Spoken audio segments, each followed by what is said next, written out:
Tonight, a routine police patrol results in a chase throughout Broken Hill, and a Cleve woman reported for aggravated driving following two-car collisions on the Eyre Peninsula.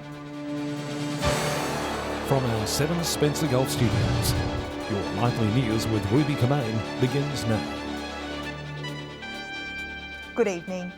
A driver has reportedly led police on a chase through parts of Broken Hill over the weekend. Officers calling off the pursuit, concerned for public safety, now warning bad behaviour on our roads won't be tolerated this long weekend. Our reporter Lachlan Itter has the details. Police say what was meant to be a routine RBT instead turned into a pursuit through residential streets. It was around 11 p.m. on Saturday when police attempted to stop the sedan on Brazil Street. The driver reportedly failing to stop for officers, then launching a pursuit. Police continue that pursuit for a number of local streets here in Broken Hill, and due to concerns with community safety, that pursuit was terminated a short time later. Police say by trying to avoid a simple breath test, the matter becomes far more serious. It can lead to quite severe and fatal consequences. And we find a lot of times people are failing to stop and comply with the directions and initiate these dangerous pursuits for minor offences. The silver Holden Commodore was last seen on Argent Street. Police are asking anyone with information to come forward. Officers are increasingly pulling over vehicles at night for random testing. All police vehicles are mobile breath testing units. Not only random breath testing, but also random drug testing. And double demerits will apply in New South Wales this long weekend. Drive to conditions. If you're fatigued, to stop, to make sure no speeding, wear seatbelts. Extra patrols will be deployed to our region across the long weekend. Police say if you're doing the wrong thing, expect to be caught. A Cleve woman will face court after a series of alleged collisions across the Eyre Peninsula last month. It's alleged the woman spun her four-wheel drive 180 degrees while reversing out of an Arno Bay driveway, hitting a neighbour's fence in the process. Police say the driver did not stop to exchange details and drove off, where it's believed she later flipped the vehicle onto its side. The 30-year-old was taken to hospital and allegedly recorded a blood alcohol reading of 0.121. Her licence was suspended for 6 months. Meanwhile, a Broken Hill man will also face court on drink driving charges. Police stopped a gold Ford Falcon on Galena Street just after midnight Sunday. The 23-year-old P-plate driver allegedly returned a positive roadside breath test and was arrested and taken into Broken Hill Police Station for formal analysis. He was subsequently charged to appear before the local court next week. The state government has announced a major cash boost, helping to fast-track the COVID-19 vaccine rollout. It comes as the age eligibility increases once again, but the Shadow Health Minister has slammed the state's vaccination utilisation. South Australia's COVID-19 vaccination rollout set to be fast-tracked, with the government investing more than $86 million in the upcoming state budget. South Australia is having a really good rollout of the COVID vaccine. Until recently, we had the highest vaccination rate of any mainland state. The announcement comes as those aged 40 to 49 and disability workers are now eligible to receive the Pfizer vaccine, also opening a new clinic on Kangaroo Island. So we're continuing to expand our clinic network right across the state to make sure that all South Australians, no matter where they live, get access to the COVID-19 vaccine. But the Shadow Health Minister has labelled the state's rollout sluggish, saying the latest data reveals South Australia has the lowest utilisation rate compared to other states at 70%. Clearly there is no issue with supply of the vaccine in South Australia, where we have some 80,000 doses sitting in stockpile. The issue is the lack of the processes that the state government have had to get it out to people and to get people vaccinated. However, the Health Minister says that is not of concern and is focusing on ramping up the rollout. I don't think people care about how much the Commonwealth's supplying. I think what they care about is how much we're delivering, and South Australia is second only to Victoria in terms of the vaccination rate amongst Australian states. Katrina Musson, 7 Spencer Golf News. Still to come tonight, cold wintry weather leads to calls for help for those living on the streets. And Port Pirie residents encouraged to check out a seminar for those living with disabilities.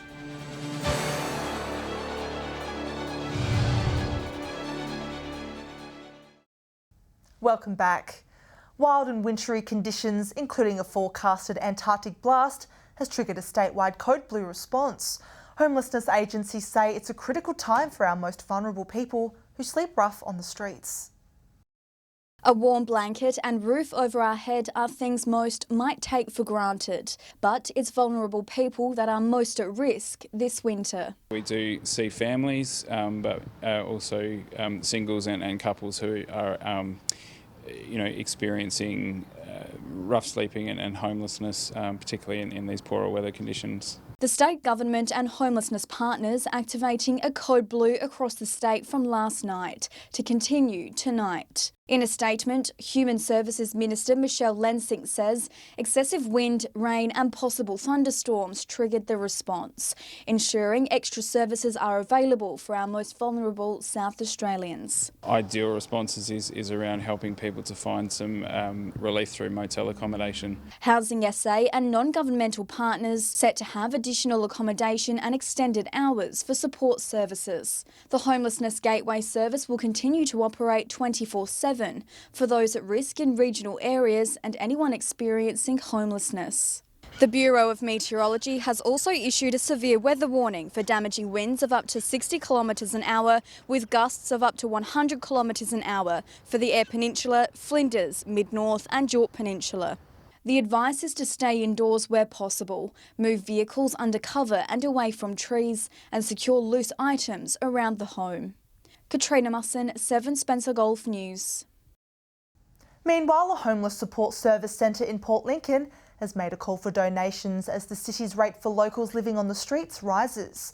Residents are being asked to hand in tents, sleeping bags and old swags as we head into winter. Port Lincoln is on the brink of a homelessness crisis. This year has been a busy year. I think there's been an impact from COVID and other things have caused issues where people haven't been able to sustain accommodation. The West Coast Youth and Community Support Centre urging the public for much needed supplies as we head into winter.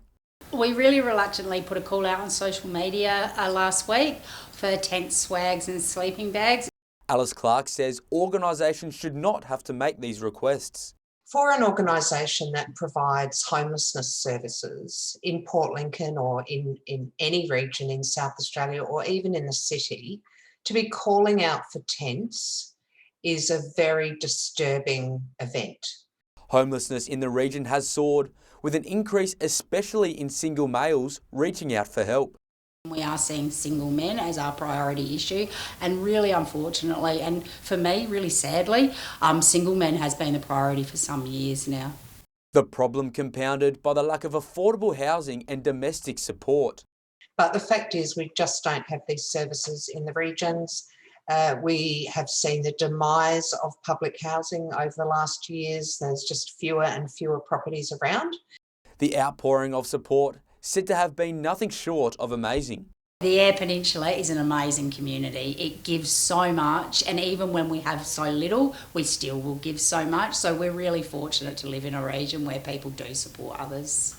Dylan Smith, 7 Spencer Golf News. A free carers forum will be held in Port Pirie this Thursday with education and training opportunities.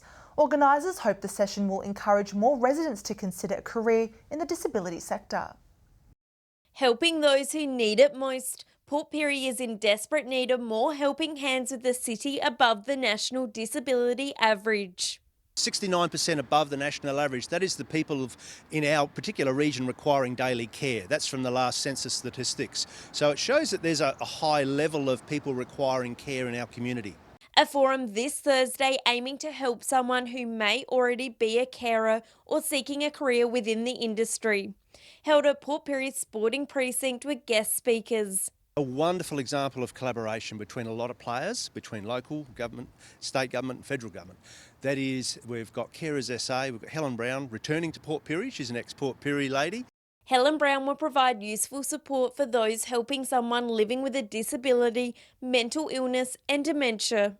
We've got over 1,200 people on a carer's allowance or payment, and it's really important that those carers be aware of what is available to them. Those interested are encouraged to register their attendance through Regional Development York Mid-North's Facebook page. The amount of collaboration and input has been outstanding. I haven't had any kickbacks whatsoever. Everyone knows that it's a genuine need for the community and can see the value in helping. Shari Hams, 7 Spencer Gulf News. Stay with us after the break. Cars rev their engines across the outback to raise money for a cause. And a self-taught artist prepares to debut her work in Whyalla tonight.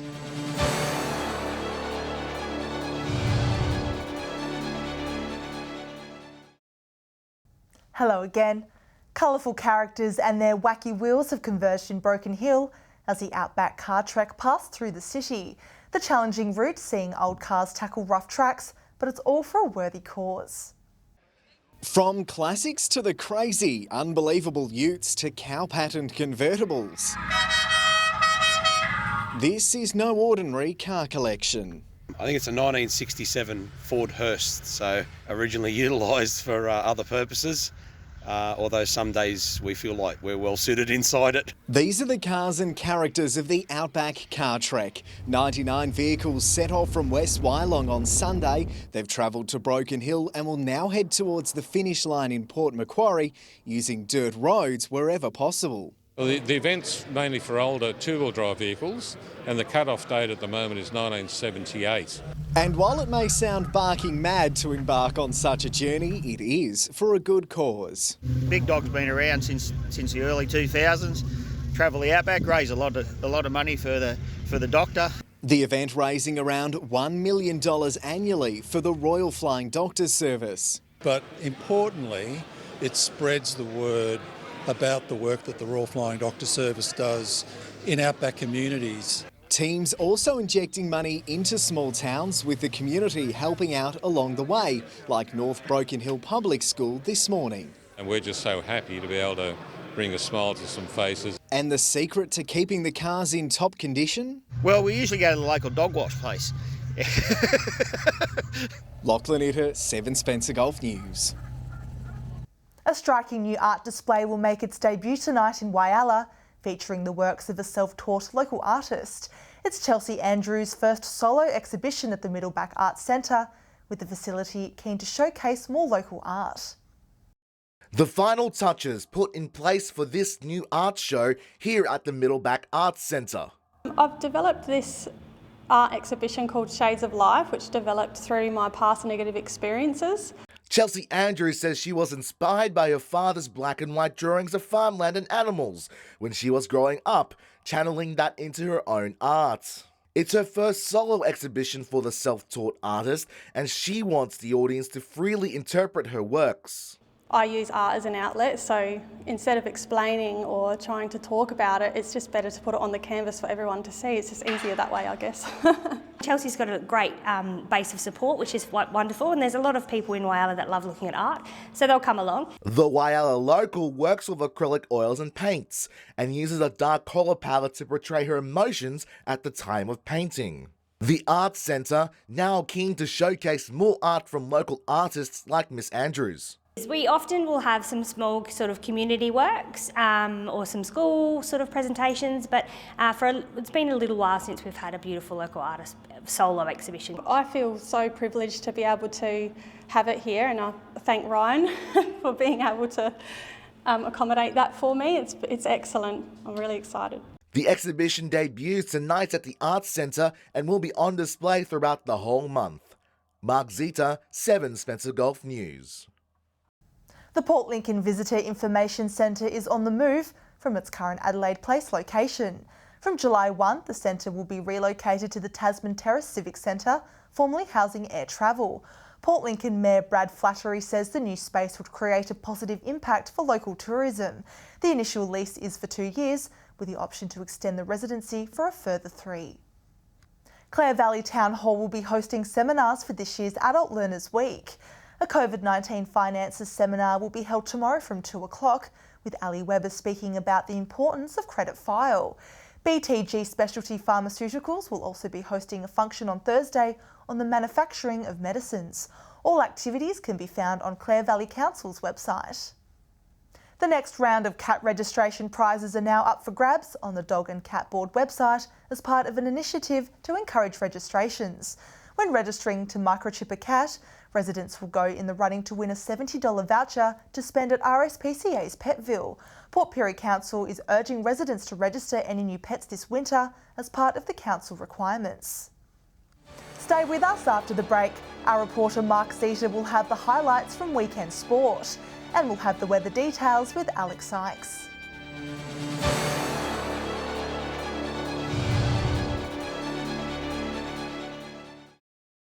Welcome back. It was a bumper weekend of sport across the Spencer Gulf, with many teams taking advantage of the cool and calm weather conditions on show. Our reporter Mark Zeta has this week's sports wrap. It was another weekend of sunny conditions, and netball and soccer players across the region were out in full force. In the Whyalla Netball Association, both matches ended up with lopsided results. Kiwi Netball defeated YCW 52 points to 26, while True Blue Netball dominated the Ravens Netball Club by 40 points. Moving on to the Port Pirie Netball Association, Blue Wren defeated Central Risdon 56 points to 33. SM Celtic also managed to score a win, defeating Port by 27 points. The Intersport Player of the Week was Kirby Simons from Blue Wren. In Port Augusta Netball, it was a close match between Railways and Corn, with only 10 points separating the two teams. Across the Gulf in Port Lincoln, the Grade A1 reserves for the Wanilla Rangers and Imperial showcased what they had to offer. It was a close match, with Wanilla defeating Imperial with a margin of only 13 points. Heading north to the Broken Hill Netball Association, the St. Joey's Jesters had an 18-point victory over the West's Flames Black. Unfortunately for Morgies, it was a lopsided affair in their match against the New Kids, with the score 27-1. Moving over to the State League 2 soccer results now, the Northern Demons tied in their match against Port Adelaide on Saturday afternoon. The Demons remain at home next round, facing Noarlunga United. In the Amateur League, Seaford had a bye this weekend and will face the Plimpton Bulldogs next round at Carringal Reserve. If you would like your team scores featured in our bulletin, let us know through our Facebook page. Time now to take a look at what's happening in the weather. Here's Alex Sykes. Thanks, Ruby, and good evening, everyone. As Katrina reported earlier, excessive winds, rain and possible thunderstorms triggered a statewide code blue response last night, which is set to continue tonight. With a forecasted Antarctic blast to hit much of the Gulf, I'll have more details on the advice from the Bureau and SES in just a moment. From 3 p.m. today, showers and windy across most of the Gulf. Port Lincoln and Woodna were both 13 degrees. Clare was just 7. Looking further out across the region now, Port Augusta also just reached 13, Whyalla was 12, Broken Hill and Adelaide were both 11, Port Pirie was 12, Kadina and Cleve were both 9, Cooper Pedy not impacted by the winter blast, with partly cloudy conditions there, and 17. Taking a look at the satellite image now, scattered cloud over central and southern parts, with a low trough is bringing showers, heaviest in the southeast. Skies are clearest in the far north under a ridge of high pressure. Moving on to tomorrow's weather outlook now, and we'll start with the Gulf waters. Winds southwesterly 20 to 30 knots, turning south to southwesterly in the early afternoon. Seas 2 to 3 metres. South to southwesterly swell around 1 metre. And a short time ago, the Bureau of Meteorology had issued a severe weather warning for damaging winds of up to 60 kilometres an hour, with gusts of up to 100 kilometres an hour for the Eyre Peninsula, Flinders and mid-north, as well as the York Peninsula. The SES is advising us to stay indoors where possible, move vehicles under cover and away from trees, and secure loose items around the house. Clearing up tomorrow slightly, Port Lincoln and Woodna both cloudy and 15 degrees, Cleve possible shower and 13, while a morning shower to 15, Port Augusta and Kadina both partly cloudy, also just 15 degrees. Port Pirie also cloudy and 15, possible shower in Clare 11, and Broken Hill to top 12 degrees.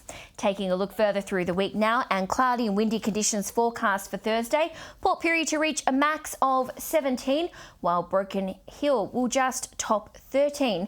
Partly cloudy conditions forecast for Friday with slightly warmer temperatures. Cooper Pedy and Port Augusta all to top 17, while Woodner will reach just 15. Now taking a look at the weekend forecast briefly, warming up again on Saturday with partly cloudy conditions across the Gulf. Cooper Pedy to reach 19 degrees, Broken Hill will top 16. So it appears that winter blast will ease towards the end of the week, Ruby, and that's all the weather from me for tonight. It's back to you. Lovely, thanks for that, Alex. And before we leave you tonight, a Port Augusta couple is planning to celebrate with some seafood after snagging a $50,000 Keno prize. The duo held a Keno Spot 8 winning entry in draw 364 on Friday. The winners say they played the same numbers on their Keno entry and are over the moon. The winning Spot 8 entry was sold at Arana Lotto, a news agency on Tassie Street. And that's the local news this Tuesday evening. Thanks for joining us. I'll have updates later. Until then, enjoy your evening, and myself and the team will see you again tomorrow with more local news. Good night.